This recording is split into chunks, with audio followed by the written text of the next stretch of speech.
Hi ಎಲ್ಲರಿಗೂ, ಹಸಿ ಅಳಸಂದೆ ಕಾಳು ಸಾಂಬಾರನ್ನ ಈ ರೀತಿ ಒಂದ್ಸರಿ ಟ್ರೈ ಮಾಡಿ ನೋಡಿ, ಸಖತ್ ಟೇಸ್ಟಿಯಾಗಿರುತ್ತೆ. ಸ್ಟವ್ ಮೇಲೆ ಪಾತ್ರೆನ ಇಟ್ಟು ನೀರು ಬಿಸಿ ಆದಮೇಲೆ ಹಸಿ ಅಳಸಂದೆ ಕಾಳು, ಬದನೆಕಾಯಿ, ಆಲೂಗಡ್ಡೆ ಹಾಗೆ ಒಂದು ಟೊಮೆಟೊ, ರುಚಿಗೆ ಬೇಕಾಗಿರೋಷ್ಟು ಉಪ್ಪು ಹಾಕಿ ಇದನ್ನು ಬೇಯೋದಕ್ಕೆ ಬಿಡಬೇಕು.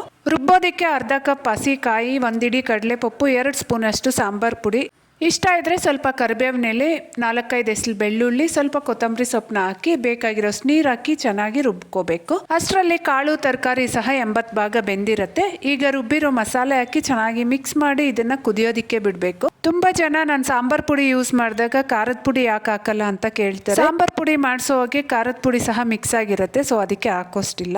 ಕೊನೆಯಲ್ಲಿ ಒಂದು ಸಣ್ಣ ಪೀಸಷ್ಟು ಹುಣಸೆ ಹಣ್ಣು ಸಹ ನೆನೆಸಿಟ್ಟಿದ್ದೆ, ಅದನ್ನು ಹಾಕ್ಕೊತಾ ಇದ್ದೀನಿ. ನೀವು ಬೇಕಾದರೆ ರುಬ್ಬೋದಿಕ್ಕೂ ಸಹ ಹಾಕ್ಕೋಬೋದು. ನಾನು ಈ ಸಾಂಬಾರ್ಗೆ ಈರುಳ್ಳಿನ ರುಬ್ಬೋದಿಕ್ಕೆ ಹಾಕಲ್ಲ. ಕೊನೆಯಲ್ಲಿ ಒಗ್ಗರಣೆ ಕೊಟ್ಟು ಈರುಳ್ಳಿ, ಸ್ವಲ್ಪ ಕೊತ್ತಂಬರಿ ಸಹ ಹಾಕಿ ಬಾಡಿಸ್ಕೊಂಡು ಸಾಂಬಾರ್ಗೆ ಕೊಟ್ಟರೆ ಟೇಸ್ಟಿಯಾಗಿರೋ ಅಳಸಂದೆ ಕಾಳು ಸಾರು ರೆಡಿ.